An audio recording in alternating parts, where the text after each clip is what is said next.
Kangshachanuramardhanam Devaki Paramanandam Krishnam Vande Jagadgurum.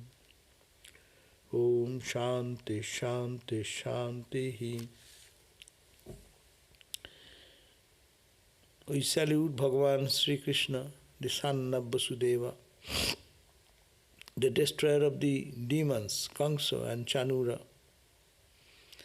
the dear darling of the mothers, Devaki, and the Guru and teacher of the whole world. We salute him again and again. Om, peace, peace, peace.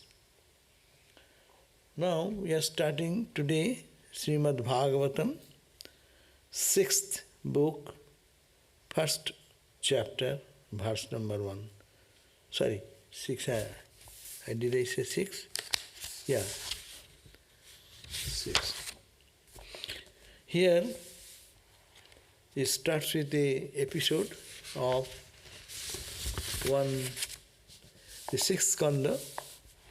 It consists this particular 6th chapter, skanda, it is called skanda, consists of 19 chapters. It has 19 chapters. 6.1 we are reading today, but it is 6 has 19 chapters, with a total number of about 849 verses.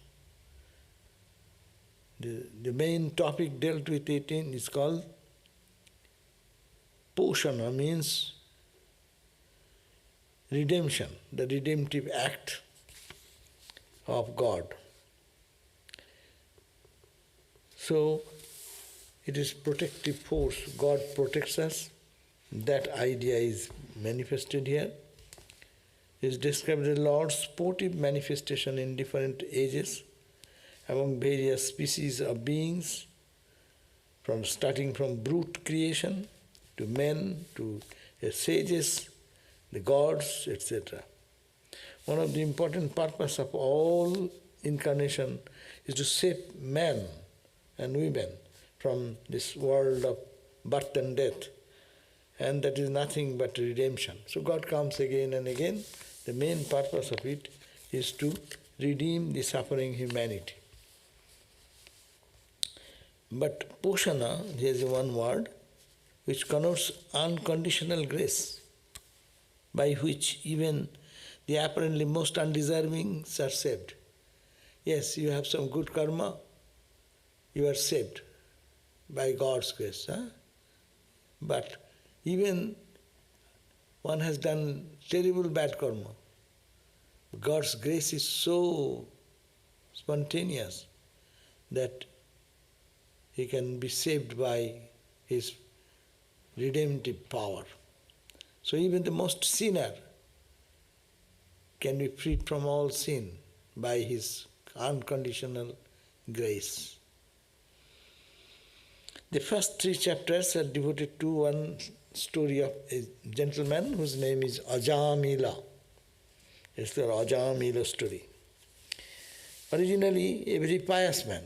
He was a very holy, truthful person and lead a good life. But Ajamila took a life of sin because he went into evil association. That's why in spiritual life it is said, always keep good company, holy company. Unholy company, it can drown you down into the path of negativity and sin, what we call sin. Sin means the path of darkness and not of the path of light and illumination. So, but this Ajamil, God's grace is so much, though he was a pious person, he fell into wrong association, bad association, and then he did all this, and when the death comes at the end, they go to hell.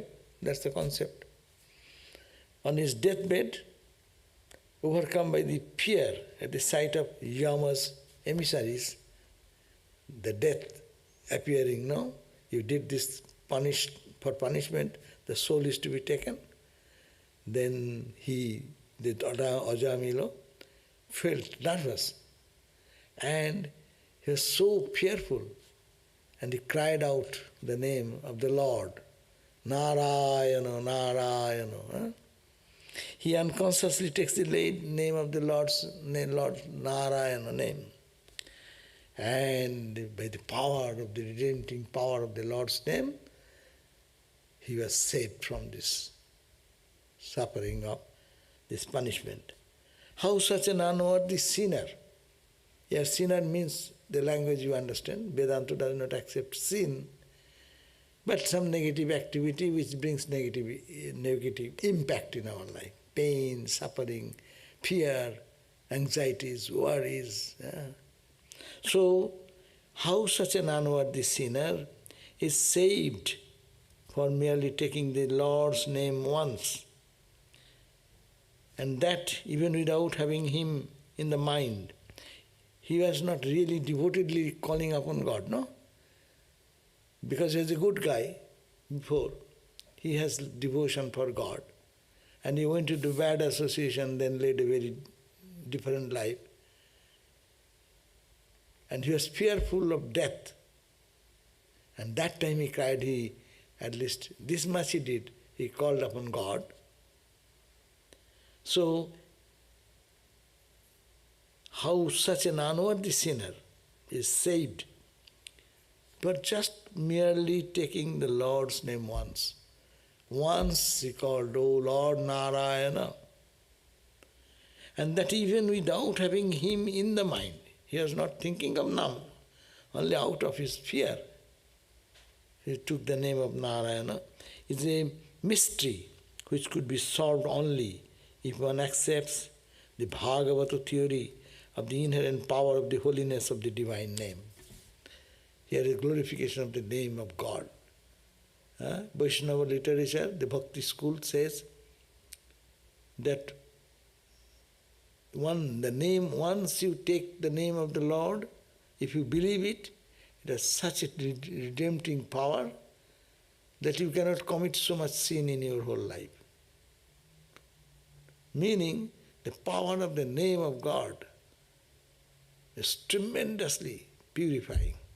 It can destroy our sins and misdeeds of life.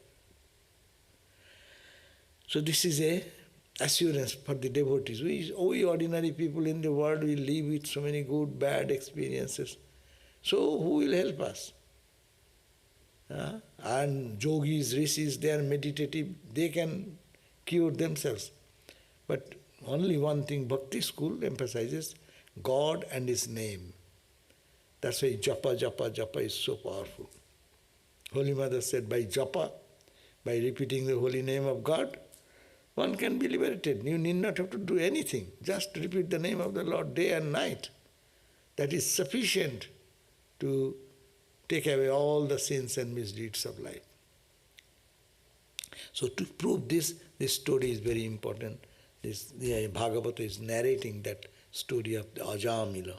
The point is discussed in this relevant chapter of the text, and the footnote we have added there. So that is this chapter we are going through. Then, preparatory to the story, then came another story. So let us see how this starts. It is a long introduction. So we'll start the 6th book, chapter 1. It says, this conversation was going on. Let us go back to the story back. The king Parikshit, he has been given the verdict that you are more 7 days in the world. You will die after 7 days. That was the curse of a holy man. And then he thought that, only my 7 days are left, what shall I do now? So he gave up his all kingdom and wealth, all the luxuries of life and just went into the forest. And he wanted, I don't want to hear anything now. I want to hear about God. I want to think of the Lord Narayana, Bhagavan Krishna, no? And just day and night listen to that, listen to that, listen to that. Nothing else. So he says that it is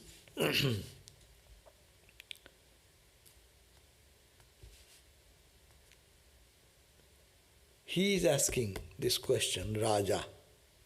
Then he was in that, and then when he went into the forest, and then one fully illumined sage, Shukadeva, who is from the very birth, is liberated soul. So he was passing by, and then this king prostrated before him and asked some spiritual questions. And that is the conversation, this is book. So he then asked this illumined soul, Shukadeva, sage, great sage, illumined person, these secrets of life. And in this way thinking about God day and night, not to think of anything. We are afraid of this world, we suffer from this world because we are engrossed into the world. How to get out of the world? You keep your mind in God all the time. Give your thoughts, prayers, keep your prayer, keep your chanting, and try to read good books, try to listen to the holy things, so that your mind is tuned continuously about the divine and with the Lord. So now the Ajamila episode, Ajamila's sinful life. So Raja means the king. King Parikshit, who is to die on the 7 days, he is asking the question to the sage Shukadeva. Raja Parikshit said, what he said? You, worshipful sir, have at first expounded the means for emancipation from transmigratory existence. You have already said, our life is transmigratory, birth and death, birth and death, birth and death. Hindus believe in not in one birth, life after life, life after life. Desire brings us into here. And then even when we die, our desire is not fulfilled. We want another, another, another. And in that process of running from life to life, life to life, and we go into the samsara. No? And then when you understand there is nothing in this world interests me, it is all transient, it is all temporary, it is all painful, it is all negative, then we turn towards God. And that is a turning point. And when one can turn his mind to God day and night, then he is released from the bondage of this life. So here, this transmigrated existence, you have told us how we are in the wheel of birth and death, and how we can get out. So it consists in practicing divine communion to different disciplines. You practice different disciplines. All the religions are talking us to follow certain disciplines. Truthfulness, honesty, non-injury, hurting nothing, taking everything in. So it consists in practicing divine communion. We can get connected with the divine. How? In different disciplines, following different disciplines. Fasting, japa, repetition of God's name, analyzing the world as unreal, momentary, momentary, momentary.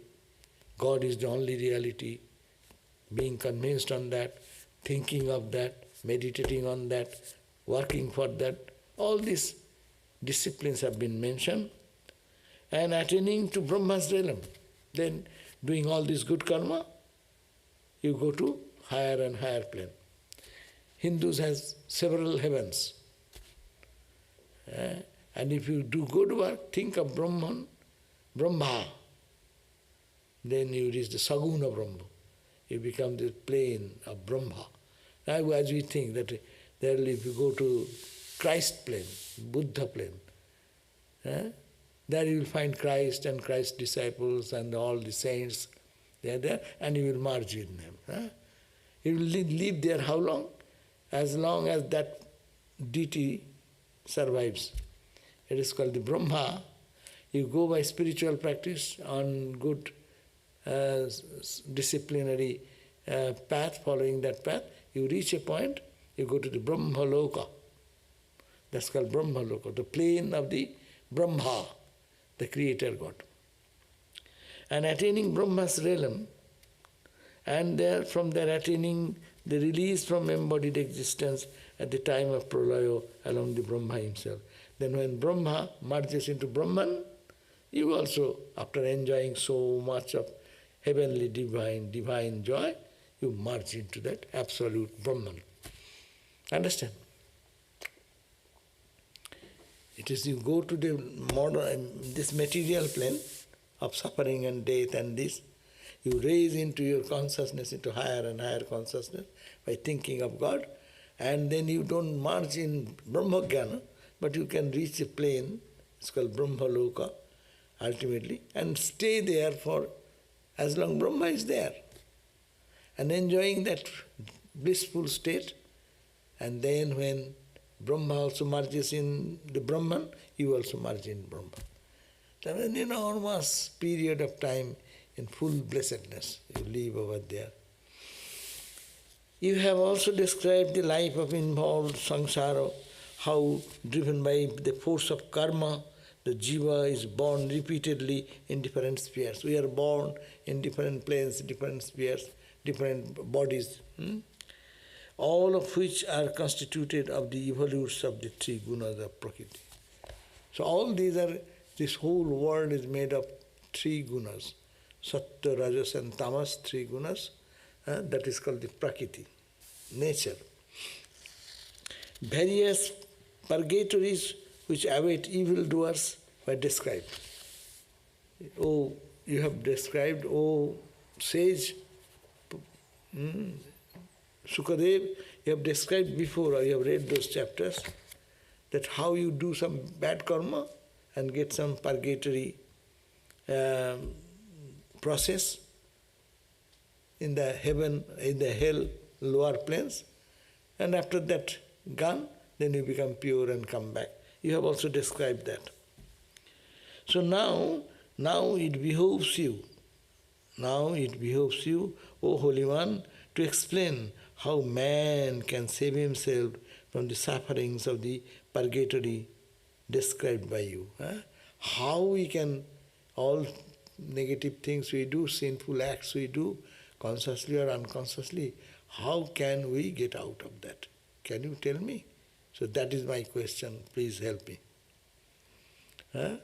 Good people, those who are austere people, they gradually by meditation they go from one plane to the another plane. But ordinary people who have committed too much sinful activity or negative things, how they will be released? Can you tell us? Then the Sukadeva, the Suka said, verse number 7. I am reading on page 113 of book number 2. Book means this book. We have 5 books, no? 5 books, this type of book. That is the Bhagavad. How many verses? 18,000. 18,000, only small book. 18,000 verses. And this talks of the old time, no? All these names and things we are not familiar. When it comes to philosophy, we can understand a little bit, but the stories are very interesting. But some people like me, I'm not good at stories, that's why I don't forget even what relationship with what, who. Anyhow, we can take the essence out of that afterwards. Now the Sukadev saying, but 7th verse. Unless man does expiations, even here in this world, for the sin he has committed by his mind, speech and organs, he is sure to undergo the fierce suffering of the purgatories I described to you. That karma, it's a karma theory. Vedanta believes in karma theory, Bhagavat says so. Karma theory is very dangerous. To read this book, you will be fearful about that. People do so much bad things in the world. How brutally people torture others, this, that. A little you do, it comes back to you. So karma is very dangerous thing. You give a pounding like that, your hand will be getting pounding back. You do like that, yes, you get back that.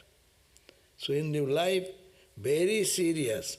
What you do, what you speak, what you act, what you react, everything is dangerous because it comes back to you. This is a very dangerous thing. People don't think, that's why they do whatever they like. And when you become pure, then purgatory. Purgatory means, my formula is that you need money, you have no money. So you have a credit card. And use the credit card, purchase, very joyful, cheerful. Now, when the credit card says pay back, then with 4% interest, 24% interest? And then payment, oh my God, with the tears and suffering and pain, no? That is the problem. We create our karma and purgatory reactions when comes, paying back the rent or paying back the debit card, a credit card loan. So, with interest. That's why it is said, unless a man does expiation, even here in this land, therefore, in this world, live a good life. We should do something. That's why austerity. People do fasting. People do japa, rosary, go to the pilgrimage. In pilgrimage, they go over barefooted. In the hot summer, they go circumambulating holy places, birthplace of Jerusalem, no? Birthplace of Christ, and here and there. In Holy Land, in India, they go to Vrindavan, they go to Benaras, all this holy land, holy places of pilgrimage. We go to Dakshineshwar, in Ramakrishna's place of sadhana. We go to Jairambati, where Holy Mother Sarada Devi was born. So, doing this, it removes it is willingly, I am doing austerity to clear my bad karmas. Therefore, long before death, sufficiently early in life, when the mind and body have not become decrepit, man should do expiation for whatever sins he had done according to their seriousness. Just as a physician, skilled in diagnosis, treats disease with remedies appropriate to the prevailing condition. No? Therefore, take care of here. Don't wait for life after death. Here, whatever bad karma I have done, let us be now positively working out our all negativities. How? Do some opposite, good karma. Pray, meditate, serve, be unselfish, do something. Not think of anyone to hurt in word, thought and deed, no? So this type of thing. So it says, therefore, long before death, this body dies. When death comes, then you cannot do anything. The god of death is holding the tuft hair. Come. No, give me 5 minutes time. No, 5 minutes. I have given you enough time. Long time notice I have given. Your teeth are falling. Hey, you are becoming old. Now think of me. I have given you disease. Oh, there's disease. Hey, alarm notice. Eviction notice, one by one. So, get alert. you are having this anxiety, hey, it is your negative thought somewhere, get out of it, get out of it. These are my notice. I'm making you ready to come with me. But you have not done that, you will have to go after that to a dark life of suffering, which is called hell. Hell is suffering. So better do it here positively so that it encounters all the balances. Pay off your loan as little as you can, being little miser, no? You had your, whatever, people do that. Good people, to get out of the loan, what they do? They cut their expenses to the minimum and pay up. So, think of God more, do good things, unselfish work, and think of God more and more and more. So, and lead a simple, austere, and God-centered life. So that will be freeing the mind from our bad, old negativities. When the mind and the body have not become decrepit, when the body becomes old, mind becomes helpless, mind loses the power, no? If you go to depression, then what happens? Mind loses all power. You cannot think anything. Mind goes down. So look at the people who are suffering from mental illness, no? So their physical body is strong, but mind is so weak, they cannot do anything, become helpless. So, because when the mind and body have not become weak, one should do expiations for whatever sin he had done. We do not know whatever bad karma you have done, but this is the time to think about that, to get out of these negative things. One should make some measure. Just we go to doctor when disease is in the top, then you have to suffer long.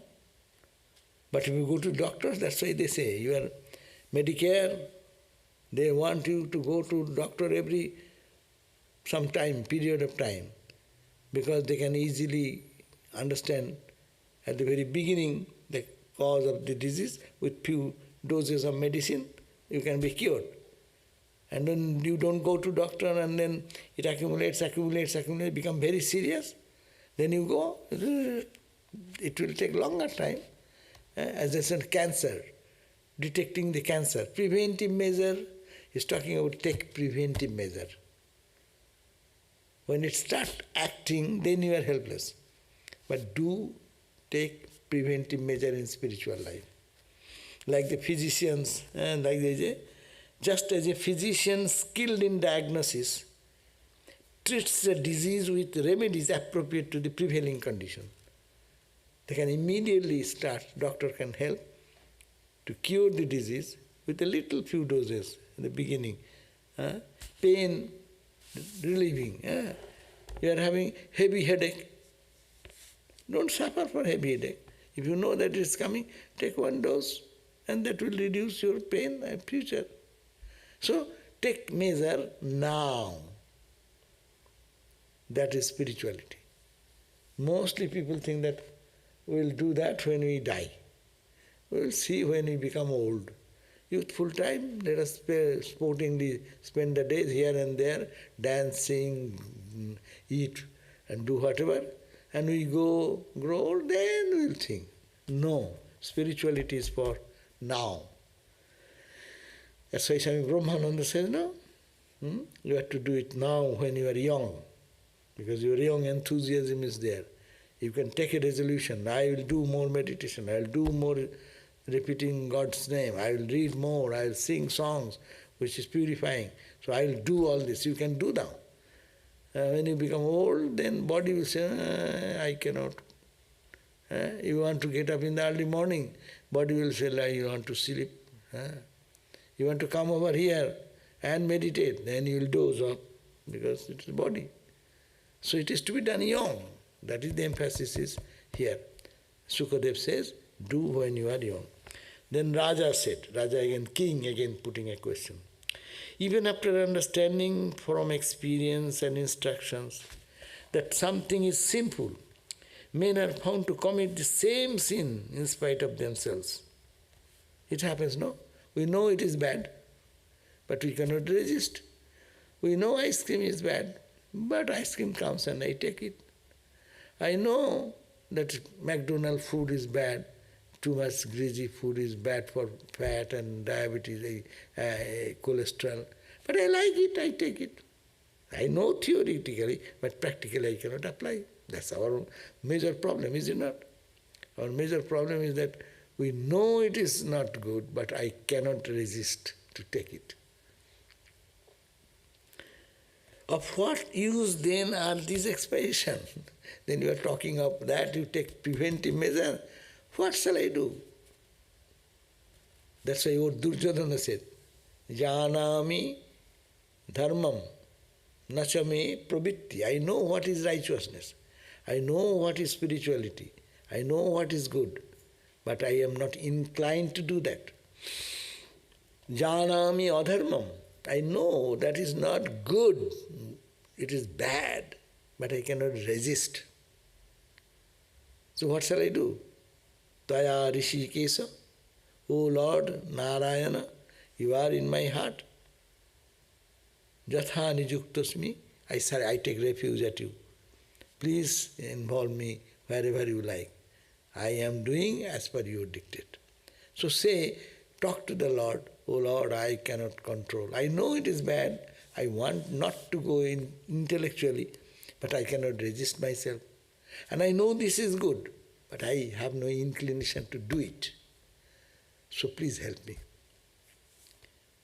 They are not able to erase the sinful tendency. That means, though we understand, but that does not solve. We knowing does not do. We are taught from our childhood, lead a moral life, lead this life, that life. We all get this instruction. Every scripture, every religion talks about that. Fundamental good practices. For some time, man may abstain from sin, but a little later he indulges in it in spite of expiation. I therefore feel that expiations are useless, like bathing and cleaning an elephant whose habit is to spray dust on its back again. Ramakrishna also said that elephants, you bathe and do, and the elephant will come out and then again roll down on the ground and make the body dirty. Once you clean it, but again it does the same thing. So, tell me, what is the use of cleaning the body, no? If you clean, okay, say I am not going to make it dirty. Once you clean your mind, don't think that I will make it dirty with negative thinking. Once you feel that your understanding is moving towards God, don't make that mind understanding in the wrong direction again, the world again. So, but we are helpless. We know, but we cannot stop. We understand, but we cannot take proper action. And if I take action, I forget the next moment. So what can be done? Then response is coming. Very important. It is our question. We all in our spiritual life, we know. We want to be good. We want to be doing this. But unconsciously I do something. Then I repent, hey, why did I do it? But it was already done. Okay, I won't do. Again, second time, I do the same thing. All the diabetic patients know. Very careful, they will not eat. For a cup of tea, they will be shouting, sugar I don't take, sugar I don't take. And silently, one cup full of milk, some very bad for our health, that type of sweet, he is enjoying silently. He does not know. We do that all the time in the table. I don't know, this is sugar. And then we go and take what is sugary thing, and we're already putting in your mouth. Chocolate is there. Hey, this chocolate is very good. Then take more. So, see, one place you are trying to restrain, but the tendency is such, is taking you to again take it in your mouth. So similarly, our life moves on in this way. Some fight, internal fight, no? Struggle goes on. Sukadeva said, Avidya or ignorance is the ultimate source of all karma, including expiations. You want to wipe out your bad karma? That also is in the realm of ignorance. Both we are in ignorance in our present state. So, even you are trying to do some good karma, that is also in the realm of ignorance. You are not in ignorance, you are Atman. If you are beyond the ignorance, you are Atman, you are pure, nothing is necessary for you. So avidya or ignorance is the ultimate source of all karma, including expiations. Expiations can therefore wash off only the effects of a particular sinful act, but not the tendency to commit them. You clean it, you took trouble to clean the body, okay, that is you are clean, your overall sin is gone. But the tendency which we have in our mind, which makes me again forget and again run, the tendency is very difficult to get out. That's called the sanskaras. Understand? Tendency and potential tendency, which is inside, that is more powerful. We may be very restrained in front of other people around, no? But when get a private time, what I eat, what I do, that time tendency forces us. Even we know it is bad, but we do. So therefore take care of the tendencies. Take care of two aspects. One, immediate expiation, or taking care that I will now think of God, not any negative, consciously. When I am looking, I will see what is auspicious. To the ear, I shall hear what is auspicious. Oh Lord, or there is a prayer, we pray sometimes. Oh Lord, let us see what is auspicious through our eyes, through our Bangme, what is that Upanishadic chanting. Through the ear, let me hear only the noble things. To the tongue, let me take the prasad, offering of God. No? What is pure, let me absorb those only. And no negative. So long as ignorance, there is source persists, this can be ultimately faced only by the knowledge of God. So how can we get out then? To face our tendency, bad tendencies, which is hiding. Even I do not know.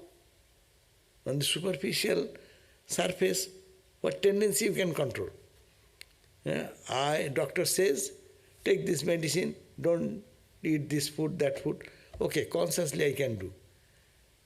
But my tendency, that's why don't keep the things which is not good for your health in your room. If you don't sweets, don't keep the sweets. Some people say, don't keep anything which will be bringing more cholesterol or say blood clogging things to stop the heart or heart damaging things or so that you can do. But the tendency comes, that will, so tendency is to be removed. How the tendency can be done? By knowledge. By knowledge of God, you can remove the ignorance which we are in. So ultimately, this Bhagavatam is saying that knowledge is the remover of ignorance. And knowledge when comes, your day-to-day action, that will be pure, and your tendency being pure, your attention will go away. That's why people, when they dedicate their life for God, like monks and nuns, that moment they want to directly connect with God so that they give up all connections with the world. But they forget again. Coming in the life, they become another another household. There is another house, you left it and come in this house, and that's also another house. After a few days you feel it's a house, unless you are aware of it. So, now coming to be a monk or a nun, or to be here for a long time, or being as a devotee staying, that does not make any difference. Knowledge will destroy it. So be careful every moment. So I not do any negative thought. I don't do anything. Rather I work on concrete positive thinking and service, positive service, all this, and connected with God so that my heart gets illumined. And when it will be illumined, then all tendencies will be there, but it will not be effective in my life. So Shukadev said that this can be ultimately effaced only by knowledge of God. A man or a woman who is on wholesome diet does not fall ill. In the same way, O king, one who practices spiritual disciplines gradually attains purification of mind, and through that the knowledge of God. How the knowledge of God will come? It will not drop from the heaven. You have to work for that. You have to, how? O king, one practices spiritual disciplines. And how? Gradually attains purification. Tapasa brahmacharjena. This translation has left so much. If you want to, tapasa, only they said a spiritual discipline. But in Sanskrit you go, tapasa. Tapasa means austerity, fasting, hard, lying in the hard bed, on the ground. But not giving to luxury, to body and mind, so that it gets inclined into that type of pleasure-seeking tendency.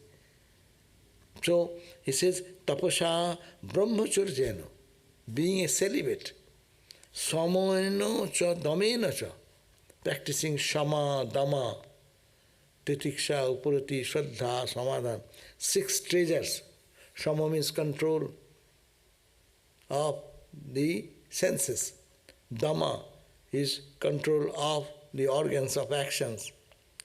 Samadhamma, titiksha, austerity. Shraddha, faith in God, trust in God. Samadhamma, titiksha, upurati, withdrawing the mind from all the attractive things of the world. Just bring it back to God. Samadhamma, Shraddha and Samadhan. Samadhan means balancing the mind in peace. So, tyageno, another tendency you have to renounce. Tyageno sattva sociabhyam. Sattva sociabhyam, following the truthfulness. Suchita means purity of the body and mind. Yameno one is control of the senses. Niyameno one is following the rules and regulations of life. Deho bag buddhijang dhira dharvagga swadhanita. So deho bag, deho means body, bag means speech, buddhi means intellect, all becomes purifying, and they be steady and devoted to God. Shipanti aham mahadapi. You can throw away your mahadapi, grand and great agham. Agham means sin or sinful activities.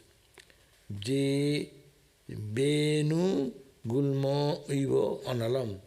You, as you put fire into the, the creepers, collecting creepers together and put a fire, as it dry, just gets burnt, so all the karmas will be done that way. And this is one way.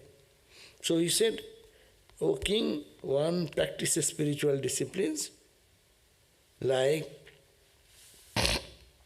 by means of austerity, celibacy, control of the mind, control of the senses, charity, practice of virtues like kindness, truth, etc. And disciplines like japa, repeating holy name, worshipping God, A person of righteousness and faith overcomes even great sins committed by body, word and mind, just as a fire destroys a grove of reeds. So this is the point. Everyone, we are, whatever we are, forget that. Don't repent on that. But he says, take action. These are the qualities. Try to practice austerity, try to make the purity of body and mind, control of the senses, then do some charity, practice virtues like kindness, truth, do service to holy people, the disciplines, practice of japa, worship, etc. A righteous person can gradually get out of the great sin which was committed before. Don't think of the past, but take action now. Why my cholesterol has gone up? No use of thinking and meditating on that. Take measure now so that high cholesterol, HDL become good, LDL become less. Take such food habit. Pay attention to that. Do exercise. Take actions. Similarly, here in spiritual life, take actions of doing selfless work, meditation, prayer, good things of this. There are some rare persons who endowed with intense, unadulterated devotion, Ch1.1 bhaktya, Vasudeva parayanaha, wonderful, resigning themselves completely to Vasudeva, Krishna, Narayana, God. So there are people. This is one way of practicing austerity, fasting, celibacy, this, that.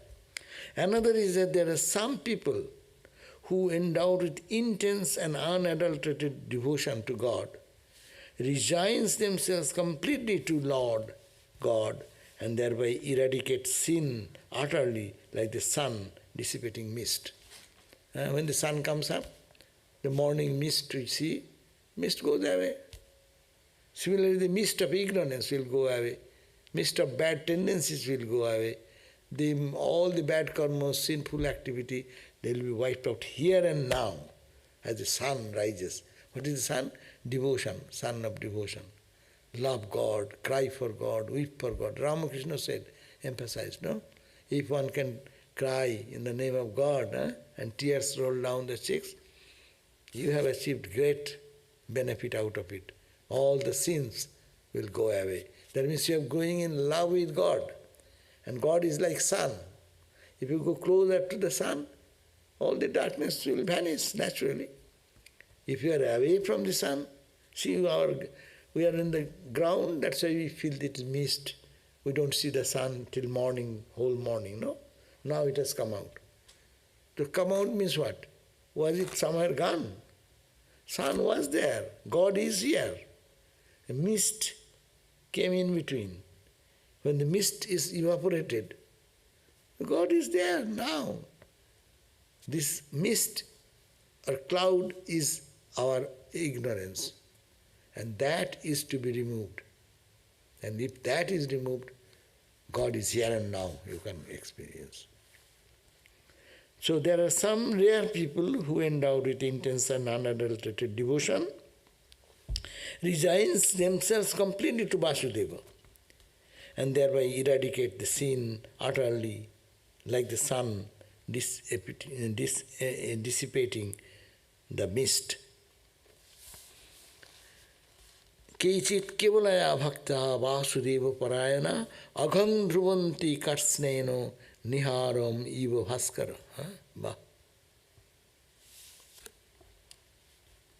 Then 16th verse. The purification effaced by austerity and other disciplines is not so complete as by dedication of all one's faculties to Bhagavan Krishna, achieved through the service of his devotees. No? You can do austerity, you can do other hard practices, but here Sri Shukadev is advising us that the purification effected by austerity and other discipline is not complete. Complete will be as dedication to one's faculties, to curb all our faculties. Oh Lord, I offer everything to God. My body, my mind, my soul, my heart, I offer it to you, O Lord. Please accept that. And achieves to the service of his devotees. Another good thing is that you have to serve the devotees. Devotees means, who are the devotees? Who thinks of God. If you can serve them, then your papa or all negativity will be go away quickly. Serving God and his children, that is the way to quickly wipe out our sin. That is the suggestion. A beautiful idea of karma theory here. Do niskama karma. It's called sadhu seva, holy man. That's why it's a big emphasis is given that you should serve God as also God's children. And whole Ramakrishna movement, its foundation is on that. Whatever you are doing, don't think of yourself. Think of others. Do good to others. And as much as you do good to others, your heart will be clean and clean and clean and clean. That's a quicker way of purification of our mind, which is drowned into ignorance.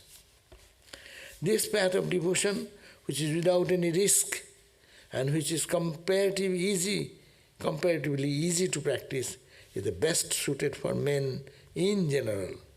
For those who follow this path and can draw on the support of great devotees who are extremely devoted to Narayana and are disposed to help others. So this path of devotion, 17th verse says that,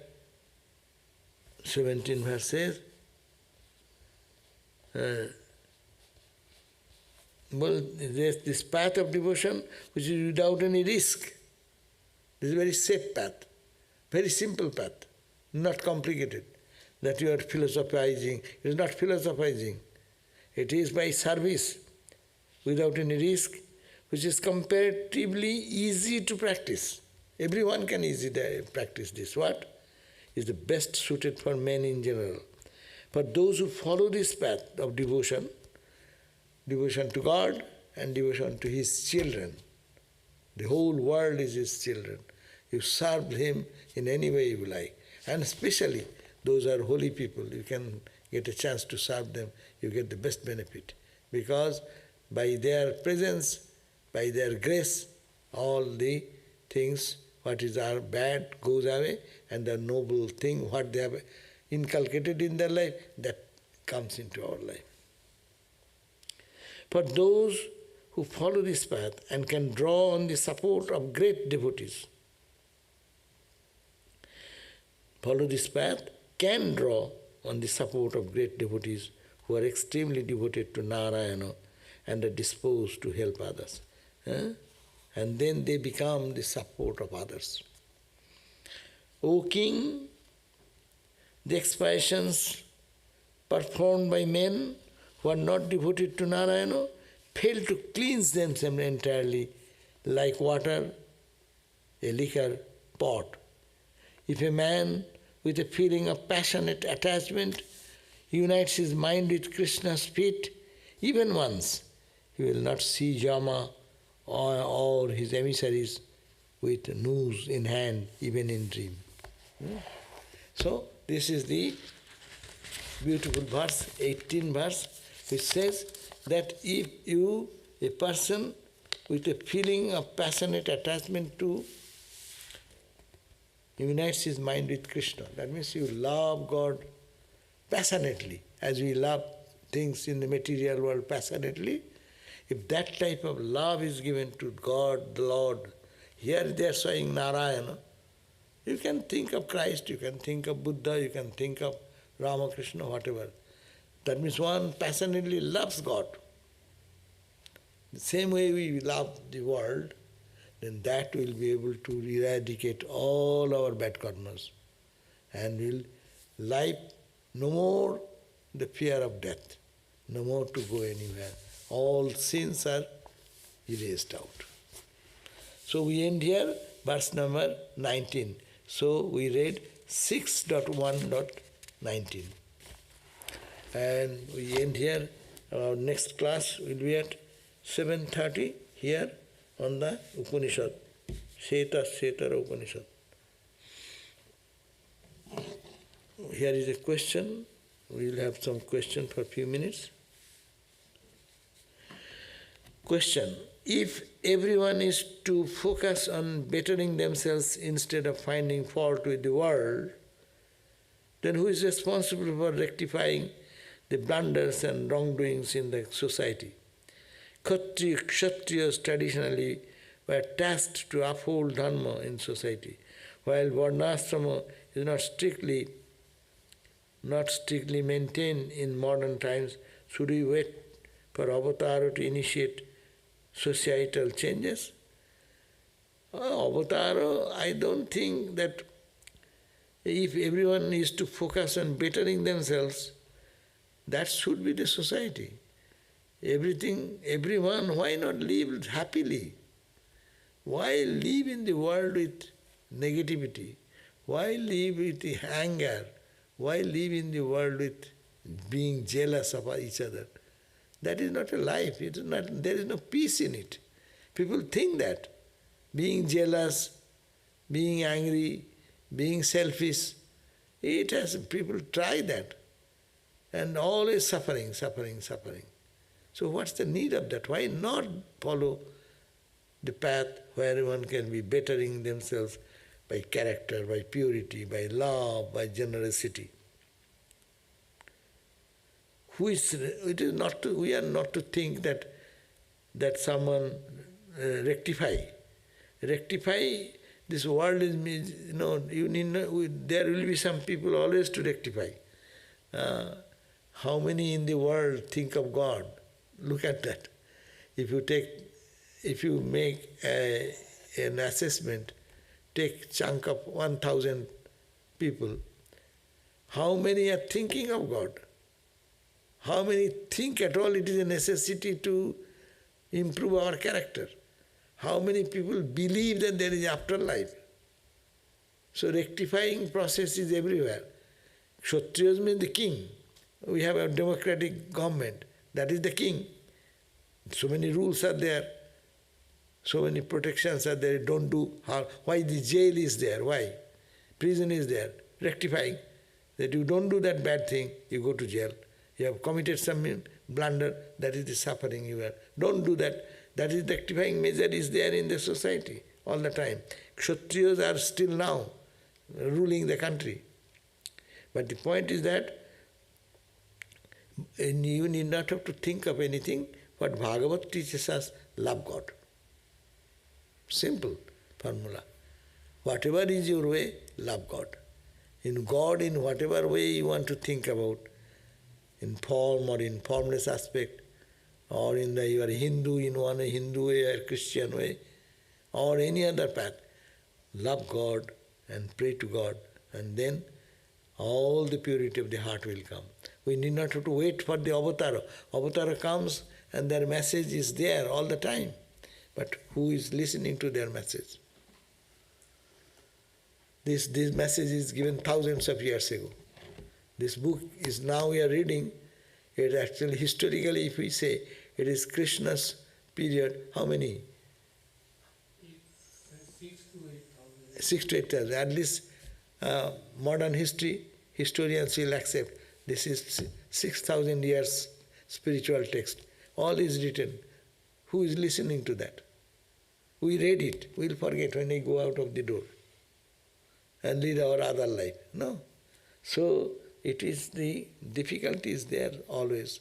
We have to practice to love God, pray to God, and that God will take care of the rest. Here is another question. Swamiji said that in his whole life he never had a single wrong thought about woman. Is it possible for an individual to master one's mind by sheer willpower, or is necessary for ordinary people to falter and learn from mistakes? Yeah, and everyone learns from mistake. But as I read today, that if we want to do good, but my tendency does not allow me. So what to do then? Take refuge in God. practice yourself as much as you can, then pray to God for giving strength, for giving power, so that we don't do the mistakes. Yes, Swamiji is incarnation of Shiva. He is Shiva himself. So for him, that single wrong thought he never thought. He never thought of any woman, and for the lustfully. So is it possible for an individual to master one's mind? Yes, by God's grace it may happen. It can happen. And why not? If you get $1 billion, will you think of $10? Our worldly joy is $10 joy. And God's joy is $1 billion. So if you get $1 billion, who cares for $10? $10 is included in $1 billion. So this is the point. No one cares for this joy of the world or digressing the mind from God to the material object. It's not necessary for them. The problem is that $1 billion is the possibility, $10 is the reality. That's why we are engrossed into that in ignorance. That's why the scripture is saying, no, there is $1 billion. You want, look at me, Shukadev says, look at me. I am $1 billion person. He is always happy, pure, stainless, and you crying and weeping. So why? So you are $10 person. That's why you are crying and weeping with the world and this. I am $1 billion. I live in the world. I have no attachment. I don't care for anything. Examples. Avatars, Krishna himself an example. Christ himself is an example. If I do something for others selflessly, is that enough to improve myself? Of course. If we can think that I am done, I don't expect anything. Out of love, whatever I have done, and I am offered, I am served God in the person. And with that attitude we do, every day we do, more and more clarity of the mind, all the doubts and confusions of the mind will go. We will be really spiritual if we can develop that spirit. That is, unselfishness is God. Swami Vivekananda said, selfishness is death. As we become selfish, we do mistakes. I am selfish, I want to possess money for me. I want to possess food for me. I want to possess name, fame, power, position in me. I. When you become unselfish, I share with you. I want you be a partner of that joy, to share, and give love, give affection, give whatever you have. Even people, as a mother gives her own meal to the children, that's the unselfish love. No? The mother does not think, hey, I shall eat first. If you eat first, okay, the children eat or don't eat, what is their business? So, versus mother gives away, there is the glory of mother. Mother feeds the children first, last whatever remains, it is her. So that is the greatness. So in society we live, in our life we live, we should have to think in that line. That will be helpful. Okay? Unselfishness. Your question in one word, if we want really do good to others and do something for others, selflessly, that is the condition. Unselfish, that is enough. Not is enough to improve, but that is one big step to improve our character. Thank you.